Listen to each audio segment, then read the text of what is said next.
Hi friends, welcome to Chris 2021 live to the way. அன்னைக்கு நெத்தலி மீன் தான் வாங்கியிருந்தாங்க. பட் இந்த நெத்தலி மீன்லேயும் பார்த்தீங்கன்னா ஒரு 2-3 வெரைட்டிஸ் இருக்கும். அன்னைக்கு இந்த கருப்பு நெத்தலி தாங்க கிடச்சிருந்துச்சு. நெத்தலி மீன் பார்த்திங்கன்னா நிறைய வெரைட்டிஸில் நம்ம கறி குழம்பு அப்படின்ட்டுன்னு வைக்கலாம். டேஸ்ட்டு அட்டகாசமாக இருக்கும். ஃபஸ்ட்டு அம்மா தான் தேங்காய் திருவிட்டு இருந்தாங்க. அதுக்கப்புறமா இந்த மீனை கழுவி எடுக்கிறதுக்கு ரொம்ப டைம் எடுக்கும் அப்படிங்கிறதுக்காக என்கிட்ட தேங்காய் திருவுறதுக்காக கொடுத்துருந்தாங்க. ஸோ நானும் திருவி எடுத்துக்கிட்டு இருந்தேன்.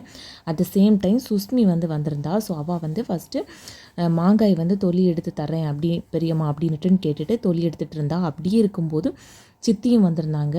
சித்தியும் பார்த்தீங்கன்னா இன்னொரு மாங்காய்க்கு தொலி எடுத்துக்கிட்டு இருந்தாங்க. அந்த டைமில் தேங்காய் துருவி தேங்காய் சிரட்டையெல்லாம் பார்த்தீங்கன்னா ஒரு பையில் போட்டு வைக்கிறது. அது நிறைஞ்சதுக்கு அப்புறமா நாம் விற்று அதுலேருந்து காசு வாங்கிக்கலாம். அதுக்கப்புறமா அவங்க வீட்டுக்கு தேங்காய் தொளிக்கிறதுக்காக 2 தேங்காய் சுஸ்மி எடுத்துகிட்டு அதை தொளிச்சிக்கிட்டு இருந்தா.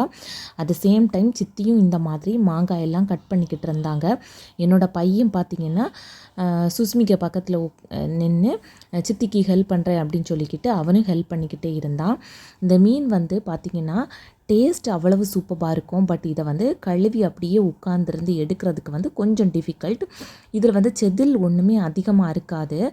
பட் நாம் உட்காந்துட்டு எழும்பும்போது பார்த்திங்கன்னா முதுகு அந்த மாதிரி தரிக்கும். இதில் மற்ற மாதிரி நாம் கழுவி எடுக்கிறதுக்கு ரொம்ப கஷ்டம் அப்படின்ட்டு ஒன்றுமே சொல்ல முடியாது. தலையை திருகணும், அதுக்கப்புறமா வாலையும் திருகணும். தலையை திருகும்போது பார்த்திங்கன்னா அந்த இடையில இருக்கிற ஒரு மாதிரிப்பட்ட கொழுப்பு மாதிரி ஒரு மாதிரி இருக்கும். அதையும் நாம் ரிமூவ் பண்ணி தள்ளிடணும். ஸோ அந்த டைமில் அவளும் 2 தேங்காயை தொளிச்சு எடுத்துக்கிட்டா. எனக்கு அதை பார்த்த உடனே எனக்கு ஆசையாக இருந்துச்சு. சரி நாமளும் இந்த தேங்காயை தொளிச்சு எடுத்துருவோம் அப்படிங்கிறதுக்காக நானும் ஒரு தேங்காயை எடுத்து ட்ரை பண்ணிக்கிட்டு இருந்தேன். சுஷ்மி தான் வீடியோ எடுக்கிறதுக்காக எனக்கு ஹெல்ப் பண்ணிக்கிட்டு அதை இப்படி தொலிங்கக்கா, அதை இந்த மாதிரி குத்துங்க அப்படின்னுட்டுன்னு இன்ஸ்ட்ரக்ஷன் சொல்லிக்கிட்டே இருந்தால் நானும் அதை கேட்டு தேங்காய் தொளிச்சுக்கிட்டே இருந்தேன். முன்னாடியெல்லாம் பார்த்தீங்கன்னா தேங்காய் தொளிக்கிறதே கிடையாது. ஸோ அட் லாஸ்ட்டாக தேங்காய் எல்லாமே தொளிச்சு எடுத்ததுக்கு அப்புறமா இந்த மாதிரி தொளிக்கிற கம்பி எல்லாத்தையுமே அந்தந்த இடத்துல கொண்டு வச்சாச்சு. இந்த தேங்காயோட கதம்பை பார்த்திங்கன்னா கொஞ்சம் வாடுறதுக்காக போட்டிருந்தாங்க. ஸோ அந்த டைமில் இந்த மாதிரி இருக்கக்கூடிய இந்த தேங்காய் கதம்பையை பார்த்திங்கன்னா இந்த மாதிரி சாக்கில் தான் கட்டி வச்சுருந்தாங்க. இப்போ வெயில் ரொம்ப ஜாஸ்தியாக இருக்கிறதுனால நாம் அங்கங்கே போட்டாலோ இல்லது கூட்டி வச்சுக்கிட்டாலோ பார்த்திங்கன்னா பாம்போ இல்லது ஏதாவது ஏறிடும் அப்படிங்கிற பயத்தினால இந்த மாதிரி சாக்கில் தாங்க எடுத்து வச்சுருந்தாங்க. ஸோ ஒரு முருங்கைக்காய் வேறு இருந்துச்சு. ஸோ அதையுமே சித்தி இந்த மாதிரி கட் பண்ணி எடுத்துக்கிட்டு இருந்தாங்க.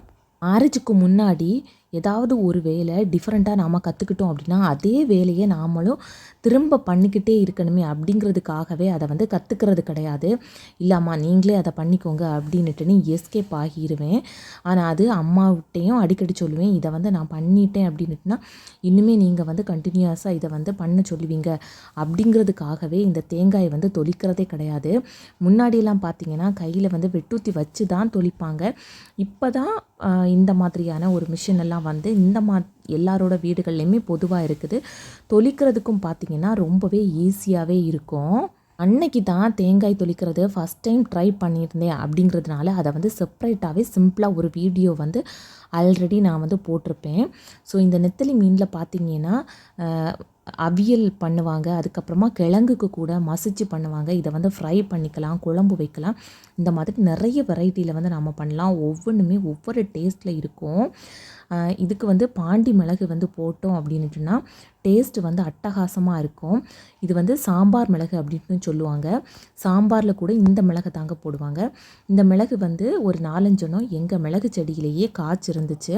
ஸோ அதை தான் அம்மா பறித்து வீட்டில் கொண்டு வை அப்படின்ட்டுன்னு சொல்லியிருந்தாங்க.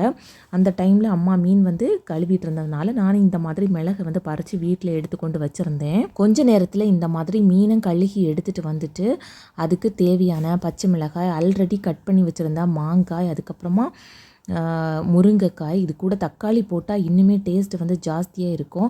இல்லை முருங்கைக்காய் மாங்காய் இருந்ததுனால தக்காளி போட வேண்டாம் அப்படின்ட்டுன்னு அம்மா சொல்லியிருந்தாங்க. தேவையான அளவு உப்பு எல்லாமே போட்டு மிக்ஸ் பண்ணி எடுத்து வச்சுருந்தாங்க. புளி கரைசல் பார்த்திங்கன்னா கரைசலாகவும் விட்டுக்கலாம். இல்லை அப்படின்ட்டுனா நாம் தேங்காய் அரைக்கும் போதும் நம்ம அதில் மிக்ஸ் பண்ணி அரைச்சி எடுத்துக்கலாம். அந்த கேப்பில் பார்த்திங்கன்னா எங்கள் தோட்டத்திலே இருந்த கீரையை தாங்க அம்மா இந்த மாதிரி எடுத்து அதை வந்து கட் பண்ணி எடுத்து வச்சுருந்தாங்க. இதை வந்து பொரியல் பண்ணிடு அப்படின்னுட்டுன்னு. ஸோ நானும் அதை வந்து பொரியல் பண்ணுறதுக்காக ரெடி பண்ணிக்கிட்டு இருந்தேன். ஃபஸ்ட்டு வந்து பார்த்திங்கன்னா கடுகு எல்லாமே தாளிச்சிட்டு சின்ன வெங்காயம் கட் பண்ணி போட்டு அதுக்கப்புறமா தாங்க இந்த கீரையை வந்து வேக வச்சுட்டு இருந்தேன். அந்த டைமில் அம்மா தேங்காய் அரைப்பு வந்து ரெடி பண்ணிக்கிட்டு இருந்தாங்க. தேவையான அளவு மஞ்சள் தூள், மிளகாய் தூள், மல்லித்தூள், ஜீரகம், சின்ன வெங்காயம் இது எல்லாமே சேர்த்து வந்து அரைச்சி இந்த மாதிரி மீன் சட்டியில் வந்து விட்டாச்சு. மண் சட்டியில் வந்து மீன் வச்சு சாப்பிடும்போது பார்த்திங்கன்னா அவ்வளவு டேஸ்ட்டாக இருக்கும். அதுவும் விறகு அடுப்பில் நாம் வந்து சமைச்சு சாப்பிடும்போது இன்னுமே டேஸ்ட்டு வந்து சூப்பராக இருக்கும். யாரெல்லாம் இந்த மாதிரி மண் சட்டியில் விறகு அடுப்பில் வச்சு மீன் குழம்பு சமைச்சு சாப்பிட்ருக்கீங்க அப்படிங்கிறத வந்து கமெண்டில் சொல்லுங்கள். பொதுவாக வீட்டுக்கெல்லாம் போகணும் அப்படின்ட்டுனாலே இந்த மாதிரி விறகு அடுப்பு தாங்க யூஸ் பண்ணுறது.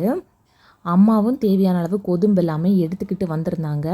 அதுக்கு ஆப்போசிட்டில் தாங்க கொஞ்சமாக மட்டை கூட்டம் அப்படின்ட்டுன்னு சொல்லுவோம். அதில் தான் விறகு எல்லாத்தையுமே சேவ் பண்ணி அப்படியே க்ளோஸ் பண்ணி போடுறது.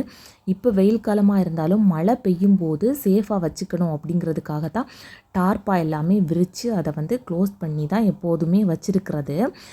ஃபஸ்ட்டு வந்து பற்ற வைக்கிறதுக்காக பேப்பர் அதில் கிடந்துச்சு. ஸோ பேப்பரில் பற்ற வச்சுட்டு அதுக்கப்புறமா தான் இந்த மாதிரி ஓலை இலக்கில் வந்து பற்ற வச்சுருந்தாங்க.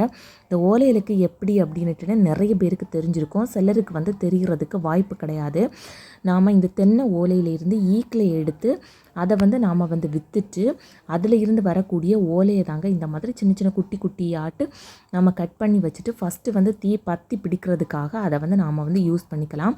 டக்குன்னு அதில் வந்து தீ வந்து பற்றி பிடிக்கும். அதுக்கப்புறமா தான் கொதும்பு, கிளாஞ்சி இந்த மாதிரி நம்மக்கிட்ட இருக்கிற விறகை வந்து வச்சு அது எல்லாமே பற்றி பிடிச்சதுக்கு அப்புறமா தான் நாம் வந்து பெரிய விறகு வைக்கணும். அப்போ தான் ஈஸியாக வந்து பார்த்திங்கன்னா தீ வந்து பற்றி பிடிக்கும். அம்மா வீட்டில் இருக்கிறது பார்த்திங்கன்னா இந்த மாதிரி 2 அடுப்பு தான். ஒரு பக்கம் இந்த மாதிரி தீ பற்ற வச்சோம் அப்படின்னுட்டுனா இன்னொரு பக்கமும் தீ வந்து ஆட்டோமேட்டிக்காக போகும். இந்த திட்டு மாதிரி எதுக்கு வச்சுருக்கீங்க அப்படின்ட்டுன்னு கேட்கலாம். இதில் வந்து தான் சாப்பாடு வந்து ரெடி பண்ணி வச்சுட்டு இதில் தூக்கி வச்சு தாங்க சாதத்தை வந்து வடிய வைக்கிறது. ஸோ லாஸ்ட்டாக குழம்பு வந்து கொதித்து வரும்போது கை நிறைய கறிவேப்பிலையை போட்டு இந்த மாதிரி மூடி லைட்டாக அது வந்து இன்னும் கொஞ்சமாக கொதிக்கிறது வரைக்கும் நாம் வந்து கொதிக்க விட்டு அதை வந்து நாம் வந்து இறக்கிடலாம். டேஸ்ட்டு வந்து அவ்வளவு சூப்பராக இருக்கும். இந்த டைமில் கீரையை நான் வந்து வேக வச்சுட்டு கறிவேப்பிலையை வந்து தேங்காய் துருவலுக்கு கூட அரைக்கலாம் அப்படிங்கிறதுக்காக கறிவேப்பிலை தாங்க எடுக்கிறதுக்காக போயிருந்தேன். அப்போ தான் எனக்கு இந்த கறிவேப்பிலை பழம் வந்து கிடச்சிருந்துச்சு. ரொம்பவே டேஸ்ட்டு சூப்பராக இருக்கும்.